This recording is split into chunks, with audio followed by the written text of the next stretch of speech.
नीचे दिए गए कथनों में से सही कथन को चुनिए। ए और बी। नाटो अमेरिका के नेतृत्व वाले पश्चिमी देशों की रक्षा के लिए बनाया गया एक सुरक्षा समझौता था। वहीं पे बी। वार्सा संधि सोवियत संघ और उसके सहयोगियों द्वारा नाटो की प्रतिक्रिया में बनाई गई थी। ओके। और सी है सार्क ए दक्षिण एशिया और सुरक्षा के लिए बनाया गया था। और आसियान एक सुरक्षा संगठन है। यूरोप की सुरक्षा के लिए बनाया गया था। लेकिन करेक्ट है ए और बी। देखते हैं। नाटो उत्तरी अमेरिका संधि संगठन नाटो की स्थापना 1949 में पश्चिमी देशों के बीच एक सामूहिक सुरक्षा तंत्र के रूप में की गई थी, जिसका नेतृत्व संयुक्त राष्ट्र अमेरिका ने किया था ताकि शीत युद्ध के दौरान सोवियत संघ द्वारा उत्पन्न खतरों का मुकाबला किया जा सके। नाटो का प्राथमिक उद्देश्य था राजनीतिक और सैन्य साधनों के माध्यम से अपने सदस्य राज्यों की सुरक्षा सुनिश्चित करना। वार्सा संधि 1955 में सोवियत संघ और उसके पूर्वी यूरोपीय सहयोगी द्वारा नाटो के संगठन के प्रतिक्रिया में एक सामूहिक रक्षा संधि के रूप में की गई थी। इस संधि का उद्देश्य था सोवियत नेतृत्व के तहत सदस्य राज्यों के सैन्य बलों की समेकित करना था। वहीं पे सार्क कहा था कि सार्क दक्षिण एशिया की सुरक्षा के लिए बनाया गया था। लेकिन क्या है कि सार्क दक्षिण एशिया क्षेत्रीय सहयोग संघ सार्क की स्थापना 1985 में दक्षिण एशियाई देशों के बीच आर्थिक और क्षेत्रीय एकीकरण को बढ़ावा देने के लिए बनाई गई थी, न कि सुरक्षा के उद्देश्य के लिए। ओके, किसके लिए बनाई गई थी? एकीकरण की सुरक्षा को बढ़ावा देने के लिए। फिर सार्क कृषि, ग्रामीण विकास, विज्ञान और प्रौद्योगिकी, संस्कृति से क्षेत्रों पर ध्यान केंद्रित करती। फिर आसियान दक्षिण पूर्वी एशियाई राज्यों का संघ है आसियान 1967 में राजनीतिक और आर्थिक सहयोग और क्षेत्रीय स्थिरता को बढ़ावा देने के लिए स्थापित किया गया था, विशेष रूप से एक सुरक्षा संगठन के रूप में नहीं था ये। ओके। आसियान आर्थिक, सामाजिक और सांस्कृतिक और तकनीकी सहयोग सहित विभिन्न क्षेत्रों में संलग्न था। यूरोपीय संघ यूए यूरोपीय संघ की स्थापना केवल सुरक्षा उद्देश्यों के लिए नहीं की थी, बल्कि यूरोपीय देशों के बीच आर्थिक एकीकरण, राजनीतिक सहयोग को बढ़ावा देने के लिए की गई थी। हालांकि यूओ ने एक सामान्य सुरक्षा और रक्षा नीति विकसित की थी, लेकिन इसका प्राथमिक ध्यान आर्थिक और राजनीतिक एकता पर बना हुआ था। ओके, तो हमें दिखाते हैं नाटो अमेरिका के नेतृत्व वाले पश्चिमी देशों की रक्षा के लिए बनाया गया था। वहीं पे सही है वार्सा संधि सोवियत संघ और उसके सहयोग द्वारा नाटो द्वारा बनाई गई थी। ओके, यहाँ पे नेक्स्ट क्वेश्चन है चीन का शांतिपूर्वक उदय वास्तविकता न होकर एक मिथक है। ए, डी और ई। ए है स्लाइसिंग रणनीतिक और माध्यम से पड़ोसी देशों पर चीन का अतिक्रमण करके शांतिपूर्वक उदय के दावे के विरुद्ध है। चीन का शांतिपूर्वक उदय वास्तविकता न होकर एक मिथक है। स्लाइसिंग राजनीति के माध्यम से पड़ोसी क्षेत्रों पर चीन पर अतिक्रमण करके उनके शांतिपूर्वक उदय के दावे का विरोध करता है। फिर डी है नॉर्थ रेंज लाइनों का चीन का दावा उनके शांतिपूर्वक उदय के दावे से विरुद्ध है। और ई है चीन की उल्फ वॉरियर डेमोक्रेसी की कोशिश उनके शांतिपूर्वक उत्थान के दावे को खंडन करती है। ओके, तो चीन का शांतिपूर्वक उदय हुआ था। चीन के शांतिपूर्वक उदय की अवधारणा दुनिया को आश्वस्त करने के लिए पेश की गई थी, ताकि चीन की बढ़ती शक्ति अंतर्राष्ट्रीय शांति और स्थिरता के लिए खतरा नहीं थी। हालांकि चीन द्वारा कई कार्रवाइयाँ इस दावे का खंडन करती है और सुझाव देती है कि शांतिपूर्वक उदय वास्तविकता से अधिक मिथक है। इस्लामी स्लाइसिंग रणनीति के माध्यम से पड़ोसियों के क्षेत्र पर चीन का अतिक्रमण। इस रणनीति में पूर्ण पैमाने पर संघर्ष को भटकाए बिना रणनीतिक लाभ प्राप्त करने के लिए पड़ोसी देशों के क्षेत्रों पर धीरे धीरे अतिक्रमण करना शामिल है।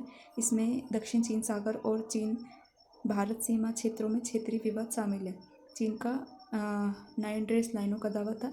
9 ड्रेस लाइन एक सीमाकृत रेखा है जिसका उपयोग चीन दक्षिण चीन सागर के बड़े क्षेत्रों पर दावा करने के लिए किया जाता है, जो वियतनाम, फिलीपींस और मलेशिया जैसे अन्य देशों के दावों के साथ विवादित है। इस दावे से इन क्षेत्रों में महत्वपूर्ण तनाव और संघर्ष हुए थे, जिससे शांतिपूर्वक उदय की धारणा कमजोर हुई थी।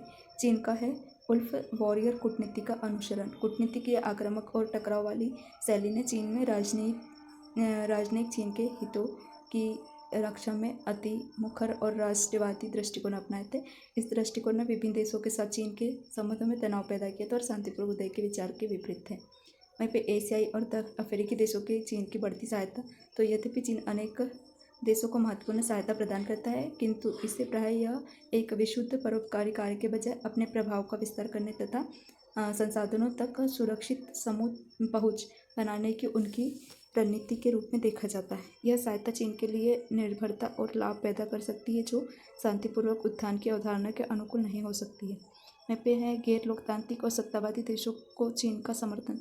सत्तावादी शासकों के साथ चीन के गठबंधन को शांतिपूर्वक सह अस्तित्व की प्रतिबद्धता के बजाय दक्षिणी प्रभाव को संतुलित करने के साधन के रूप में देखा जा सकता है। इस तरह का समर्थन क्षेत्रों में अस्थिरता पैदा कर सकते हैं तथा अंतर्राष्ट्रीय तनाव को भी बढ़ा सकता है। ओके, तो ये है चीन के द्वारा किए गए मिथक प्रयास। नेक्स्ट क्वेश्चन है कि मिलान करना है। यहाँ पे भारत सोवियत मैत्री संधि हुई थी इंदिरा गांधी के समय में। पोखरण हुआ था, पोखरण सेकंड हुआ था अटल बिहारी वाजपेयी द्वारा। फिर पूर्व की ओर देखो नीति थी ये थी नरसिम्हा राव की, और पंचामृत है नरेंद्र मोदी। भारत सोवियत मैत्री संधि हुई थी 1971 में, भारत और सोवियत संघ के बीच हस्ताक्षरित की थी। यह एक शांति, मैत्री और सहयोग की 20वीं वर्षीय संधि थी। प्रधानमंत्री इंदिरा गांधी थी इस समय में। ओके, इनके कार्यकाल के समय में यह हस्ताक्षरित की गई थी भारत और सोवियत संधि। वहीं पे पोखरण सेकंड हुआ था 1998 में हुआ था। ये 5 परमाणु परीक्षण की श्रृंखला को संदर्भित करता है। यह परीक्षण प्रधानमंत्री अटल बिहारी वाजपेयी के नेतृत्व में किया गया था। पूर्व की ओर देखो नरसिम्हा राव के समय में हुई थी 1990 में। दक्षिण पूर्वी एशिया के राष्ट्रों के साथ व्यापक आर्थिक और सामरिक संबंधों को विकसित करने के लिए यह पहल की गई थी।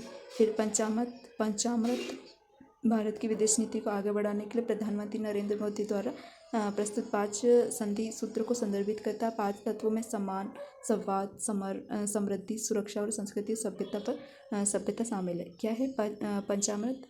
5 तत्वों में सम्मान, संवाद, समृद्धि और सुरक्षा और संस्कृति सभ्यता शामिल है। ओके,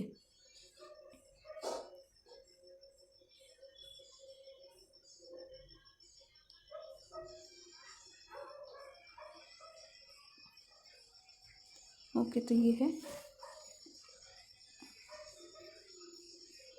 नेक्स्ट क्वेश्चन है निम्नलिखित अंतर्राष्ट्रीय घटनाओं को आरोही क्रम में व्यवस्थित कीजिए।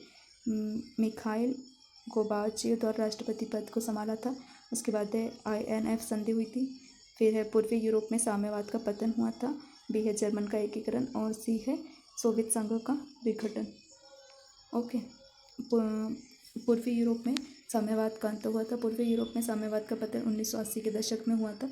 विशेष रूप से 1949 में बर्लिन की दीवार के ढलने और पोलैंड, हंगरी और चेकोस्लोवाकिया जैसे देश में साम्यवादी शासन के अंत के साथ शुरू हुआ था। जर्मनी का एकीकरण बर्लिन की दीवार के गिरने और पूर्वी जर्मन सरकार के पतन के बाद 3 अक्टूबर 1990 को जर्मनी का आधिकारिक रूप से पुनर्मिलन हुआ था। फिर सोवियत संघ का विघटन हुआ था। सोवियत संघ का आधिकारिक रूप से 26 दिसंबर 1991 को विघटन हो गया था, जिससे शीत युद्ध का अंत और 15 स्वतंत्र गणराज्यों का उदय हुआ था। फिर मिखाइल गोर्बाचेव द्वारा राष्ट्रपति पद का ग्रहण किया था, तो 1985 को किया गया था। सोवियत संघ की कम्युनिस्ट पार्टी के महासचिव बने थे। इन्होंने ग्लासनोस्ट खुलापन और पेरेस्नोवा पुनर्गठन जैसे प्रमुख सुधारों की शुरुआत की थी। फिर INF संधि मध्यम दूरी पर परमाणु बल 1987 को संयुक्त राष्ट्र अमेरिका सोवियत संघ द्वारा हस्ताक्षर किए गए थे, जो परमाणु निःशस्त्रीकरण में एक महत्वपूर्ण कदम था। ओके, तो ये कुछ क्वेश्चन थे जो वेरी इंपॉर्टेंट है। ओके, कैसे ही आपको क्लास लग रही है आप ज़रूर कमेंट करिए, सब्सक्राइब करिए। ओके।